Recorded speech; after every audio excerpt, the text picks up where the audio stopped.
देखो बच्चों, रासायनिक अभिक्रिया एवं समीकरण चैप्टर नंबर फर्स्ट 10वां क्लास में आपको पढ़ना है और ये बोर्ड एग्जाम के लिए बहुत ही महत्वपूर्ण चैप्टर है, क्योंकि इससे लगभग 2 दूना 4 और 1 5 7 नंबर क्वेश्चन तो यहीं से आ जाने वाला है।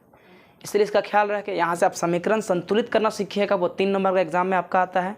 कितनों किस्मत खराब रहेगा आपका तो 2 नंबर तो श्योर है, इसमें कुछ शक की बात नहीं है। फिर आपका अभिक्रिया दे देगा कि ये कौन सा अभिक्रिया है, संयोजन अभिक्रिया है कि वियोजन अभिक्रिया है कि आपका विस्थापन अभिक्रिया है कि द्विविस्थापन अभिक्रिया है। ये सबसे क्वेश्चन एक दे देता है आपका संक्षारण से देता है, क्वेश्चन दे देता है आपका।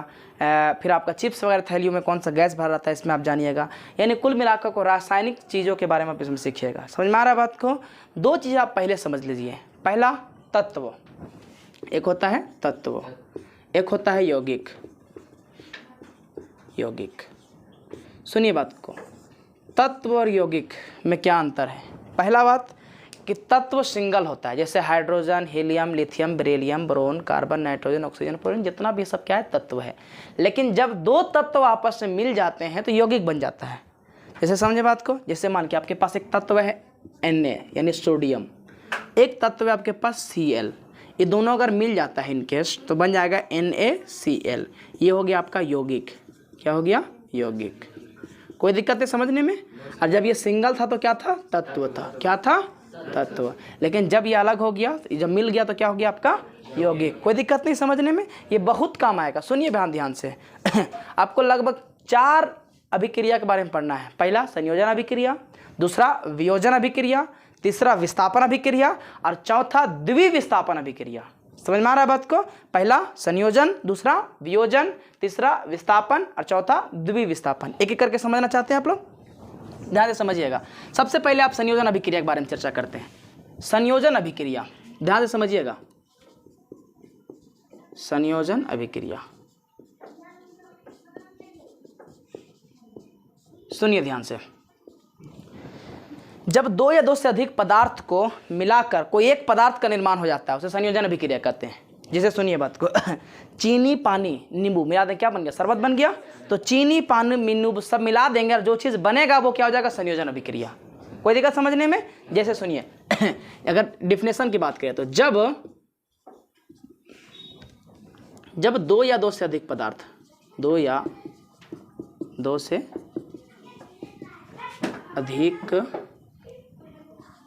अधिक पदार्थ को मिलाकर मिलकर ध्यान से सुनो रे। जब 2 या 2 से अधिक पदार्थ मिलकर कोई एक पदार्थ का निर्माण करता है, कोई एक पदार्थ का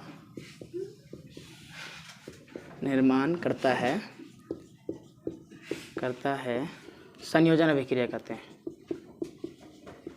ध्यान से समझना बाबू, उड़ जाएगा दिमाग में। परीक्षा में लिखे तरह जी, उसे संयोजन अभिक्रिया कहते हैं। हंसना खेलना अपनी जगह पे है, अभिक्रिया कहते हैं।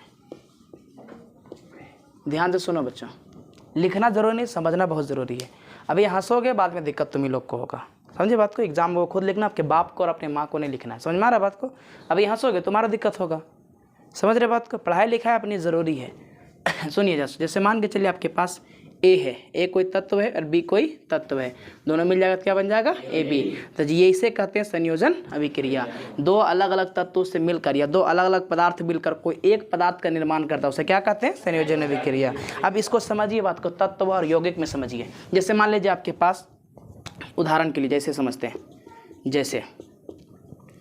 जैसे आपके पास आ जाएगा आपका हाइड्रोजन है H2 और यहाँ O2 है, ये मिल के बन जाएगा H2O यानी पानी। क्या बन जाएगा? पानी। ध्यान सुनिएगा। अब ये कैसे हो रहा है संतुलित में समझाएंगे, ठीक है? ये ऐसे होता कैसे है ये संतुलित में समझाएंगे, लेकिन जनरली आपको ये समझना है अभी। और समझिए, जैसे आपके पास इधर Na है, इधर Cl है, ये बन गया NaCl। ये सब संयोजन अभिक्रिया का उदाहरण है। ये क्या है? 2 पदार्थ अलग अलग था, एक मिल गया, क्या हो गया? संयोजन अभिक्रिया। फिर समझिए तीसरा, एल्युमिनियम प्लस ऑक्साइड, क्या बोले? Aluminium oxide. ये क्या हो गया आपका? देखिए 2 अलग अलग था, आपका एक साथ मिल गया, क्या हो गया आपका? संयोजन अभिक्रिया। कोई दिक्कत है समझने में? जब 2 या 2, सुनिए ध्यान से, जब 2 या 2 से अधिक पदार्थ मिलकर कोई एक पदार्थ बन जाता है उसे संयोजन अभिक्रिया कहते हैं। कोई दिक्कत है समझने में? जब 2 या 2 से अधिक पदार्थ आपस में मिलकर कोई एक पदार्थ का निर्माण करता है उसे क्या कहते हैं? संयोजन अभिक्रिया। समझ रहे बात को? जैसे देखिए 2 अलग अलग था ना, एक मिल गया, क्या हो गया? संयोजन अभिक्रिया। दो अलग अलग था, एक मिल गया, क्या हो गया? संयोजन अभिक्रिया। दो अलग अलग था, एक मिल गया, क्या हो गया? संयोजन अभिक्रिया। जरूरी नहीं है दो, यहाँ लिखे हैं दो या दो से अधिक पदार्थ मिलकर कोई एक पदार्थ का निर्माण करता है, उसे क्या कहते हैं? संयोजन अभिक्रिया। कोई दिक्कत है समझने में? ठीक, कोई दिक्कत नहीं समझने में? ठीक, आगे देखें, ध्यान से समझना बाबू आगे। इसी का जस्ट अपोजिट होता है वियोजन अभिक्रिया। ध्यान समझना, दूसरा क्या होता है? वियोजन अभिक्रिया। दूसरा वियोजन अभिक्रिया, वियोजन अभिक्रिया, अभिक्रिया। सुनिए ध्यान से, जब कोई एक पदार्थ टूटकर अलग अलग भागों में बढ़ जाता है उसे वियोजन अभिक्रिया कहते हैं। याद रहेगा, जब कोई एक पदार्थ, ध्यान सुनिएगा, जब कोई एक पदार्थ टूटकर अलग अलग भागों में बढ़ जाता है उसे क्या कहते हैं? वियोजन अभिक्रिया। एक पदार्थ था ना, ये मिलके ये टूट गया और अलग अलग भागों में बढ़ गया, इसे क्या कहते हैं? वियोजन अभिक्रिया। ये जस्ट संयोजन अभिक्रिया का उल्टा होता है। संयोजन में क्या होता है? कोई एक पदार्थ, दो तीन पदार्थ मिलकर एक पदार्थ बन जाता है, इसमें एक पदार्थ मिलकर टूटकर अलग अलग भागों में बढ़ जाता है। सुनिए ध्यान से, जैसे मान के आपके पास है, आपके पास मान लो एल्युमिनियम क्लोराइड है या एल्युमिनियम ऑक्साइड है, ठीक है, ये टूट गया, किससे बना? Al+O, अलग अलग हो गया। पहले क्या था? एक था, अब क्या हो गया? एक से अधिक हो गया, इसे क्या कहेंगे? वियोजन अभिक्रिया। और समझिए ध्यान से, जैसे आपके पास मान के चलिए, आपके पास आपका मैग्नीशियम क्लोराइड है, MgCl2 है, ये टूट गया Mg में प्लस Cl में, ये जब दो भाग में टूटा, कहीं टूटा, ये क्या हो जाएगा हमारा? आपका ये था वियोजन अभिक्रिया का उदाहरण। जब कोई एक यौगिक टूटकर अलग अलग भागों में बढ़ जाता है उसे क्या कहते हैं? वियोजन अभिक्रिया।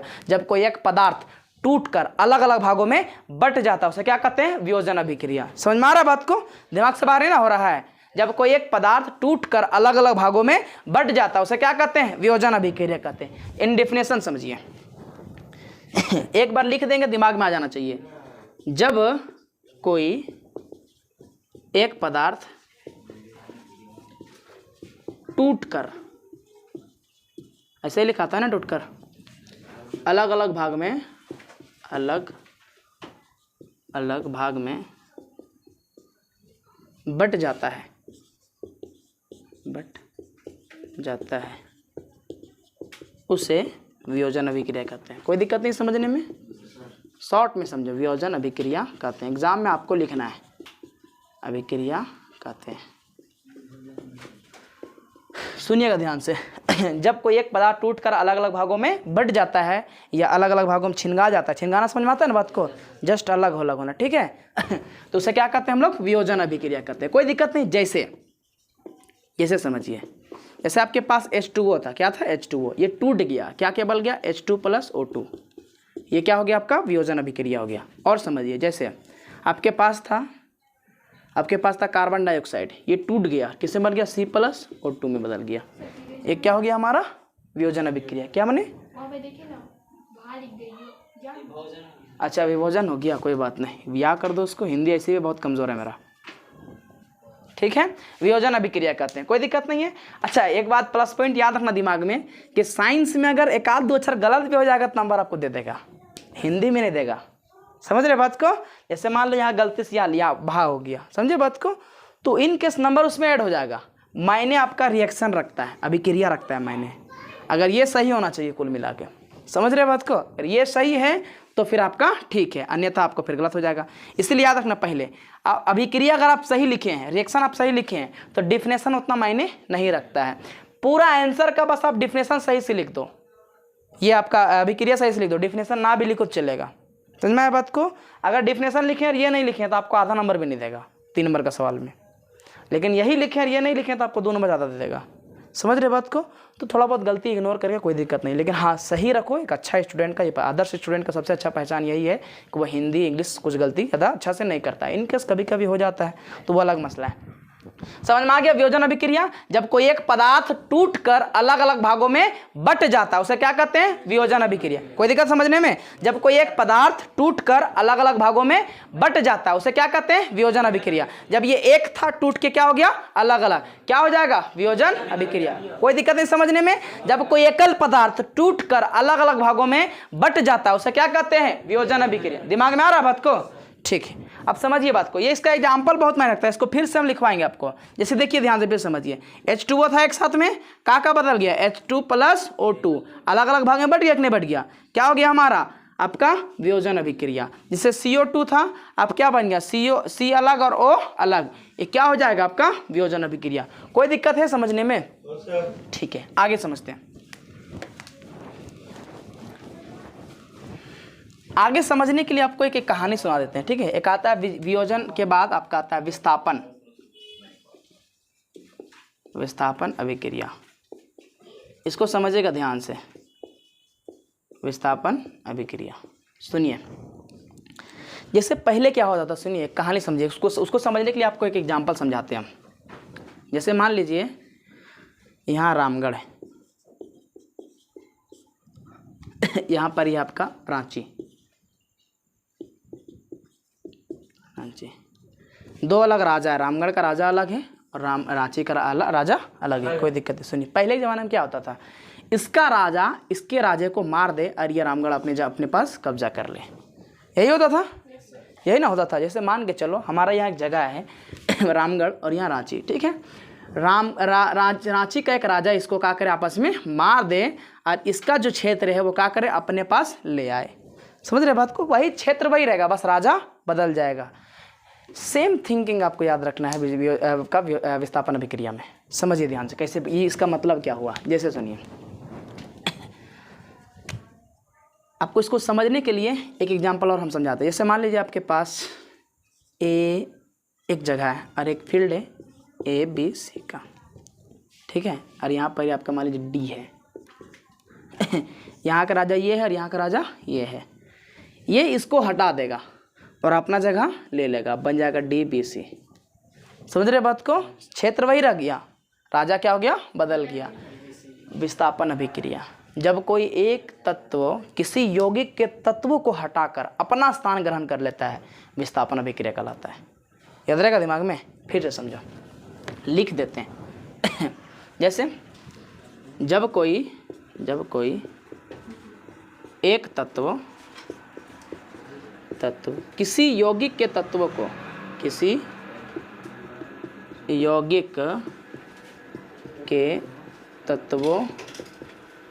को हटाकर, ध्यान से सुनना, को हटाकर, जब कोई एक तत्व किसी यौगिक के तत्वों को हटाकर अपना स्थान ग्रहण कर लेता है या खुद अपना स्थान ग्रहण कर लेता है, खुद अपना स्थान ग्रहण कर लेता है उसे विस्थापन अभिक्रिया कहते हैं। डेफिनेशन समझ में आया एक बार? उसे विस्थापन अभिक्रिया, ध्यान समझो बच्चों, विस्थापन अभिक्रिया कहते हैं।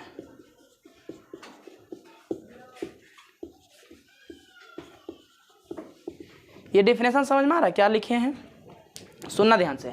जब कोई एक तत्व किसी यौगिक के तत्वों को हटाकर अपना स्थान ग्रहण कर लेता है, समझ में आया बात को?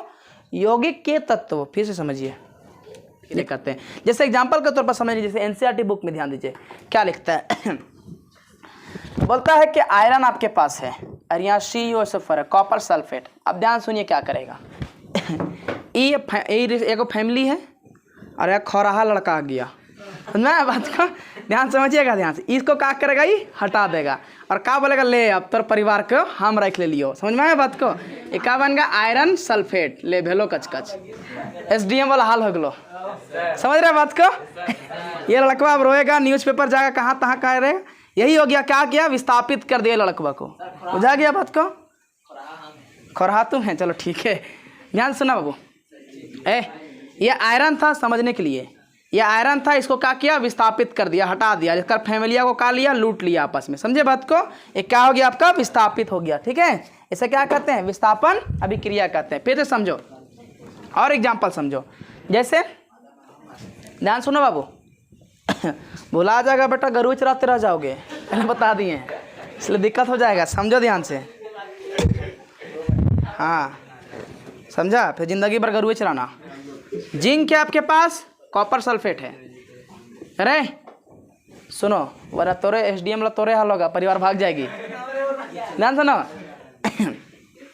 ये जिंक है, ये क्या है आपका एक तत्व है, ये आपका क्या है यौगिक है, क्या है यौगिक। यौगिक के अंदर में ये क्या है तत्व है, ये तत्व इसको क्या करेगा हटा देगा। एक हस्बैंडवा को क्या किया भगा दिया, क्या हो गया जिंक सल्फेट। बाबू समझ वरना गरुए चराएगा। हाँ बाबू SO4 का हस्बैंड वो है ना C4। हाँ CU है, ठीक है CU कॉपर, कॉपर को क्या किया जिंक को हटा दिया, ठीक है क्या बन गया जिंक सल्फेट, जिंक सल्फेट हो गया। समझ में आया बात। तो क्या क्या विस्थापित कर दिया। पढ़ने से सिर्फ मतलब है, हमें इससे इसके अलावा कोई काम नहीं है, सिर्फ पढ़ने के लिए समझना है। तो देखिए सुनिए क्या कहता है कि जब कोई एक तत्व किसी यौगिक के तत्व को हटाकर खुद अपना स्थान ग्रहण कर लेता है उसे क्या कहते हैं विस्थापन अभिक्रिया कहते हैं। कोई दिक्कत है समझने में, हार्ड लगा समझने के लिए नहीं। आगे समझिए द्विवीय विस्थापन अभिक्रिया। कौन सा अभिक्रिया द्विवीय विस्थापन अभिक्रिया। देख बाबू हल्ला मत कर, द्विवीय विस्थापन अभिक्रिया इसको समझ लीजिएगा तो आपका लगभग चैप्टर हाथ में हो जाएगा। द्विवीय विस्थापन अभिक्रिया, द्विवीय विस्थापन सही लिखे हैं विस्थापन अभिक्रिया। सर घा लग रहा है सर। कहाँ घा लग रहा है बाबू,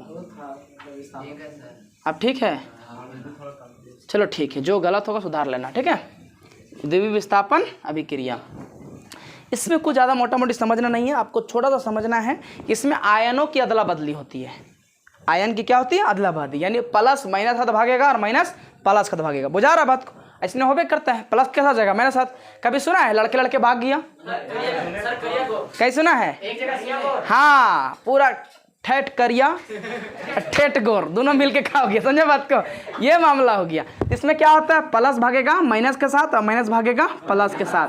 अपने आयनों की अदला बदली द्विवीय विस्थापन अभिक्रिया कहलाता है। याद रहेगा बात को, आयनों की अदला बदली द्विवीय विस्थापन अभिक्रिया कहलाता है। कोई दिक्कत नहीं है। हाँ टकला टकली गेल बाजार, समझ में आ रहा है बात को नहीं 1000 नहीं पा रहा है कोई। दुनिया सुनिए पहले देखो अभिक्रिया समझ लो पहले बच्चों, ध्यान समझो। इसे सोडियम सल्फेट आपके पास Na2SO4, आपके पास एक और है बाबू समझ रहे BaCl2 है। अब इसको सीख जाइएगा आप कैसे, देखिए शॉर्टकट सिखा दे रहे हैं आपको, काम आएगा कहियो है ना। शुरू प्लस बाद में माइनस, शुरू प्लस बाद में माइनस, इतना कर पाओगे plus minus plus minus plus minus, इस तरह सीक्वेंस में बढ़ते रहेगा, ठीक है। एक प्लस दूसरा माइनस, एक प्लस दूसरा माइनस। अच्छा ये बता बचवा, अगर ये प्लस से केकर पास जाएगा ये तो कन्फर्म है केकरे पास जाएगा ये, और ई माइनस से केकर पास जाएगा तो श्योर भैया बाप दादा पहले से माइनस प्लस में गया था, हम लोग कहाँ छोटा रहेगा। समझ में आ रहा है बात को। सुनिए बात को, अब क्या होगा ध्यान सुनिए। NaCl प्लस BaSO4 क्या हो जाएगा BaSO4। कोई दिक्कत नहीं है। यहाँ क्या हो गया आयन का अदला बदली हो गया, एकर आयन एकर में चल गया, एकर आयन एकर में चल गया। इसे क्या कहते हैं द्विवीय विस्थापन अभिक्रिया। जब आयनों की अदला बदली होती है तो क्या होता है द्विवीय विस्थापन अभिक्रिया होता है। कोई दिक्कत नहीं है। तत्व जो होंगे वो 3 होंगे ना, कहाँ तत्व जो है ना आप 4 गो दिए तत्व Na के प्लस 4 गो 6 भी हो सकता है, 3 गो अदला बदली हो जाए, कहीं नहीं होगा। 3 नहीं, 3 क्या 3 तत्व नहीं हो सकता सर, वो SO में हाँ यहाँ 3 हम अपनी मर्जी से नहीं कर सकते हैं। तत्व जो है ना आप वहाँ 4 गो दिए तत्व हाँ यहाँ जैसे 4 को दिए 2 इधर 2 इधर SO4 नहीं तत्व हमको 4 गो है ना 1 2 3 4 हाँ नहीं हो सकता। कहीं नहीं हो सकता है, लेकिन मुख्य रूप से नहीं होता तो फिर वो विस्थापन अभिक्रिया में चल जाएगा, वो अपने में अभिक्रिया कर लेगा, प्लस में इसको नौबत्ते नहीं आएगा। समझ में बात को। इन केस हमें ए बाबू ध्यान समझ रहे रे बाबू टोपी ध्यान समझ। यहाँ क्या किए plus minus plus minus, plus minus अभी भी था, प्लस माइनस अभी भी है, और यहाँ भी प्लस से माइनस है, लेकिन क्या हो गया अदला बदली हुआ कि नहीं हुआ सो बताओ। देख रहे बाबू ये प्लस के साथ भाग लो, माइनस के साथ गिर लो, कोई दिक्कत नहीं, आसान है। तो जब आयनों की अदला बदली होता है सो लिख लो, जब आयनों की अदला बदली होता है, अदला बदली होता है होती है तो रे क्या बांस करते हो तुम लोग जी, देखो इधर बदली होती है तो उसे द्विवीय विस्थापन अभिक्रिया कहते हैं। कोई दिक्कत है समझने में यहाँ तक। उसे द्विवीय विस्थापन अभिक्रिया कहते हैं। बस हो गया। जब आयनों की क्या होती है अदला बदली। आयन मतलब क्या होता है बताओ, प्लस और माइनस, प्लस माइनस को क्या कहते हैं रे, आयन कहते हैं। समझ में आया बात को, एक एनायन एक केटायन, बुझा रहा है बात को, एनायन और केटायन, इंग्लिश में एनायन और केटायन। धन राशि ऋण राशि, धनात्मक और ऋणात्मक, कोई दिक्कत नहीं है, प्लस और माइनस, या कोई दिक्कत नहीं, जोड़ और घटाव, आयन का मतलब हो गया। सुनिए बात को, जब आयनों की क्या होती है अदला बदली होती है तो क्या कहते हैं, द्वितीय विस्थापन अभिक्रिया। इसमें क्या हुआ, यही ना हुआ, प्लस माइनस के साथ माइनस प्लस के साथ, हो गया। ले भैया तोर वाली हम रखबो हमार वाली के, समझाया बात को, ये ऐसा कुछ नहीं है, ठीक है। ध्यान से समझने के लिए हम समझ सकते हैं कि प्लस माइनस के साथ माइनस प्लस के साथ, ये क्या होता है हमारा द्वितीय विस्थापन। तुमको बुझा रहा है ना, ठीक। और कुछ समझा दें, द्वितीय विस्थापन आपको समझने में कोई तकलीफ नहीं है। जब आयनों की अदला बदली, बाबू देख रहे बाबू क्या कर रहा है, गरु चला रहा है का, समझिए ध्यान से। जब आयनों की अदला बदली होती है तो क्या होता है, द्वितीय विस्थापन अभिक्रिया होता है, कोई दिक्कत नहीं है। विस्थापन अभिक्रिया में क्या होता है कि कोई तत्व किसी यौगिक के तत्व को हटा देता है और अपन जगह ले लेता है, क्या कहलाता है, विस्थापन अभिक्रिया। आप कह रहे बाबू क्या दिक्कत है, मारेंगे नाच के मुँह का ऊंचा गिर जाएगा कमीना कहीं के, बात करता है, समझ ध्यान से भाई। एक होता है उपचयन, एक होता है अपचयन, एक होता है उपचयन और एक होता है अपचयन। उपचयन अपचयन समझने के लिए आपको बस एक एग्जांपल लिखेंगे, पूरा समझ में आ जाएगा, ठीक है। पहले लिखिए लेते हैं फिर समझा देते हैं, ठीक है, कोई दिक्कत नहीं है। सुनिए, उपचयन और अपचयन अभिक्रिया को ही रेडॉक्स अभिक्रिया कहते हैं। कौन सा अभिक्रिया कहते हैं, रेडॉक्स अभिक्रिया। उपचयन अपचयन अभिक्रिया को रेडॉक्स अभिक्रिया कहा जाता है। उपचयन अपचयन अभिक्रिया कौन सा अभिक्रिया कहा जाता है, रेडॉक्स अभिक्रिया, कोई दिक्कत नहीं है। अब ये उपचयन क्या होता है, अपचयन क्या होता है, इसको समझो ध्यान से, एक ही एग्जांपल में समझ में बिल्कुल आ जाएगा, ठीक है। अरे बाबू काहे लल्ला कर रहा है, देखो समझो, कहीं के पिछला जन्म में मनुष्य नहीं पैदा हुआ था का। जैसे आपके पास है कॉपर ऑक्साइड और यहाँ आपके पास हाइड्रोजन, ये अभिक्रिया करेगा और ये बन जाएगा आपका कॉपर अलग और H2O मिल जाएगा। सुनिए बाबू ध्यान से,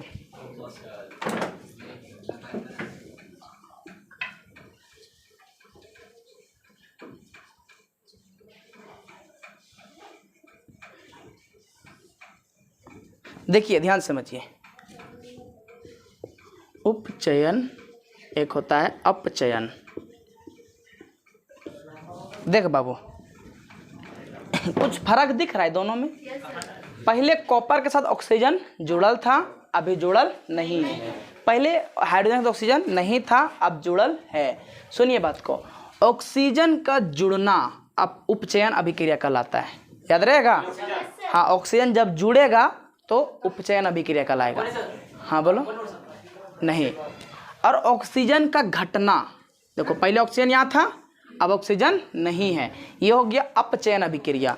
तो ऑक्सीजन का वृद्धि होना उपचयन अभिक्रिया, ऑक्सीजन की नाश होना अपचयन अभिक्रिया, कोई दिक्कत नहीं है, ऑक्सीजन पे डिपेंड करता है, ठीक है। उपचयन अभिक्रिया किसे कहते हैं, जब ऑक्सीजन आपस में जुटता है, कोई दिक्कत नहीं है। उपचयन में क्या होता है, ऑक्सीजन का जुड़ना, ऑक्सीजन का जुड़ना यानी उपचयन अभिक्रिया, ऑक्सीजन का घटना यानी अपचयन अभिक्रिया। उप में ऑक्सीजन जुड़ जाएगा, उप में क्या हो जाएगा, ऑक्सीजन जुड़ जाएगा, ठीक है। अप में क्या होगा, ऑक्सीजन घट जाएगा, कोई दिक्कत नहीं, ऑक्सीजन का विनाश हो जाएगा, ऑक्सीजन का नाश हो जाएगा, कोई दिक्कत नहीं समझने में। उपचयन अभिक्रिया किसे कहते हैं, जिसमें ऑक्सीजन जुड़ता है, ऑक्सीजन का वृद्धि होता है। अपचयन अभिक्रिया किसे कहते हैं, जिसमें ऑक्सीजन का अभिक्रिया ऑक्सीजन आपस में घट जाता है। ध्यान सुनो, पहले क्या था, ऑक्सीजन था इसमें, लेकिन अभी ऑक्सीजन है क्या, क्या कहलाएगा, अपचयन अभिक्रिया। इसमें ऑक्सीजन नहीं था, ऑक्सीजन जुड़ गया, क्या कहलाएगा, उपचयन अभिक्रिया। कोई दिक्कत है समझने में यहाँ तक। अब सुनिए ध्यान से, लास्ट टॉपिक आपको समझने के लिए ध्यान से समझिएगा। उपचयन और अपचयन समझ में आया बात को, कोई दिक्कत नहीं है। अपचयन एक होता है विकृत गंधिता, विकृत गंधिता, कोई दिक्कत है समझने विकृत गंधिता को। एक होता है विकृत गंधिता, हम लोग कभी कभी गौर करते हैं, जब मसाला का चीज़ रख देते हैं, सुबह अमता जाता है, देहात में उसे कहते हैं ना, अमता गया, खराब हो गया, उसके अंदर महक आ गया, उसे कहते हैं विकृत गंधिता। समझ में आया बात को। जब तेलीय युक्त तेल, जैसे जो तेल से बना होता है, हम लोग देखते हैं तेल से जो बनता है या अधिक मसाला यूज होता है उसमें, वो खराब हो जाता है 1-2 दिन के बाद, गौर किए ना बात को। ये खाना रात को हाथ उत लगा दो या अम्लीय चीज कर दो उसमें, सुबह होते तो वो क्या हो जाता है, आपस में खराब हो जाता है। उसे कहते हैं विकृत गंधिता, महक उसमें आने लगता है कैसा, विकृत गंधिता का महक आता है। कोई दिक्कत है समझने में? सुनिए बात को, जब तेलीय युक्त या वसा युक्त, वसा मतलब चर्बी वगैरह, चर्बी 1-2 दिन के बाद क्या होता है, चर्बी में जो मसाला लगाते हैं वो आपस में खाता है, खराब हो जाता है, तो वही होता है विकृत गंधिता। 1 दिन 2 दिन 3 दिन 4 दिन के बाद क्या होता है, महक आने लगता है, उसे क्या कहते हैं, विकृत गंधिता। कोई दिक्कत है समझने में? एक शब्द आएगा और संचारण, एक शब्द आएगा संचारण। कौन सा शब्द आएगा, संचारण, संचारण। सुनिए बात को, संचारण का मतलब होता है कि लोहे या फिर कोई भी धातु चीज में जंग का लगना संचारण कहलाता है। समझ में आया बात को? ये कब होता है भैया, ये तब होता है जब कोई लोहा को नमी की उपस्थिति या पानी वगैरह की उपस्थिति में सामने कांटेक्ट आ जाता है, उसे मिल जाता है, क्या होता है, जंग लग, चितिया जाता है। कहते हैं देहाती भाषा में कि का लोहवा चितिया गेलो, इसका मतलब क्या हुआ, जंग लग गया, यानी संचारण हो गया। संचारण से बचाने के लिए हमें पेंट लगाते हैं, क्या लगाते हैं, पेंट लगाते हैं, या फिर प्राइमर करते हैं, यही ना कहते हैं, प्राइमर नहीं करते, यदास लेपन करते हैं, यदास लेपन, ठीक है, या जिंक की परत चढ़ा देते हैं। क्या करते हैं, जिंक की परत चढ़ा देते हैं, परत। ये 3-4 चीज़ें करते हैं। विकृत गंधिता से बचने के लिए या कोई भी चिप्स की थैलियों से बचने के लिए हमें नाइट्रोजन गैस का इस्तेमाल करते हैं। इसलिए फ्रिज वगैरह जो गैस निकलता है वो कैसा गैस रहता है, नाइट्रोजन गैस रहता है। कोई भी वस्तु, कोई भी खाद्य सामग्री को ठंडा अगर कर दो तो वो खराब जल्दी नहीं होगा। समझ में आया बात को? पहले के उपकरणों में खाना को अति रखने, दूर तक सेव करने के लिए बर्फ़ की सिल्लियों में खाना रखा जाता था, ताकि वो खाना 1 दिन 2 दिन 3 दिन तक खराब नहीं हो। समुद्र में जो तय रास्ते, जो मछुआरे होते थे, जो दूर दूर तक जाते थे मछली मारने के लिए, ठीक है, मछुआरे होते थे, वो खाना को सेव करने के लिए, खाना को बचाने के लिए विकृत गंधिता ना हो जाए, इसके लिए वो किस में रखते थे, बर्फ़ में रखते थे। कैसे रखते थे, बर्फ़ में। कोई दिक्कत नहीं, बर्फ़ में खाना जल्दी खराब नहीं होता है। चिप्स की थैलियों में कौन सा गैस रहता है, नाइट्रोजन गैस रहता है। एग्जाम में हमेशा पूछता है कि चिप्स की थैलियों, जैसे मान लो लेस वगैरह जो फूलल रहता है, नहीं बोलता है दुकानदारवा गैस फुला दिलो, नहीं बोलता है। चिप्स की थैलियों में या मिक्सचर बिस्कुट वगैरह थैलियों में क्या होता है, आपका गैस भरा रहता है, बोलते हैं कम इतना दिया, गैस भर दिया ताकि पैसा कमा रहा है, ऐसा बोलते हैं कि नहीं बोलते हैं। लेकिन उसका मतलब ये नहीं, वो खराब से बचने के लिए रखा जाता है। समझना है बात को? तो कौन सा गैस रहता है उसमें, नाइट्रोजन गैस रहता है, N2 गैस, नाइट्रोजन गैस। कोई दिक्कत है समझने में? चैप्टर खत्म। यहाँ तक किसी को बुझने में कोई दिक्कत हुआ?